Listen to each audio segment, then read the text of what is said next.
Einstein, Michelangelo, Bill Gates. Viete, čo majú spoločné títo výnimoční ľudia? Aspergerov syndrom.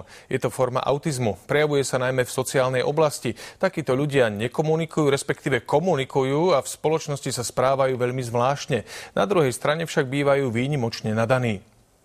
Ľudia s Aspergerovým syndromom žijú bežne medzi nami. V spoločnosti iných ľudí sa však správajú viac či menej zvláštne. Obvykle sú to ľudia, ktorí sú spoločensky veľmi plachí a chýba im intuícia doslova v tom, ako sa dlho na niekoho pozerať, kedy sa na ňo pozrieť, kedy už pozrieť inde, ako nadväzovať kontakt. Pani Martinková založila pre takéto deti súkromnú školu. Sama má autistického syna.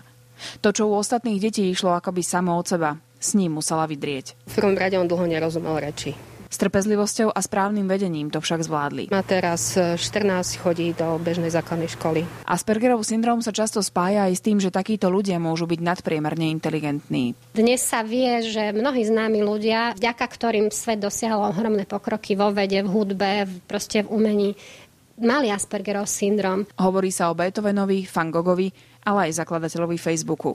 Faktom však je, že ich fungovanie v bežnej spoločnosti je pre nich veľmi náročné. Teda ak od nich chceme, aby fungovali rovnako ako my.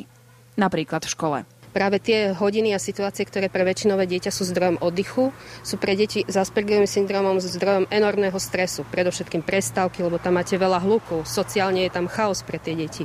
Odborníčka tvrdí, že na Aspergerov syndrom sa rozhodne netreba pozerať ako na niečo nenormálne, ale skôr ako na menej bežné. Tí ľudia, ak to prostredie okolo nich sa vytvorí pozitívne, tak môžu takto veľmi nám pomôcť, ako všetci tí známi ľudia, ktorých som spomínala. Dnes si už totiž nikto nepamätá, ako sa Beethoven správal pri komunikácii s inými ľuďmi, ale jeho symfóniu Osudová si budú pamätať aj ďalšie generácie. Veronika Tótová, televízia JOJ. Bývalý bosniansko-srbský generál Ratko Mladič je údajne veľmi chorý.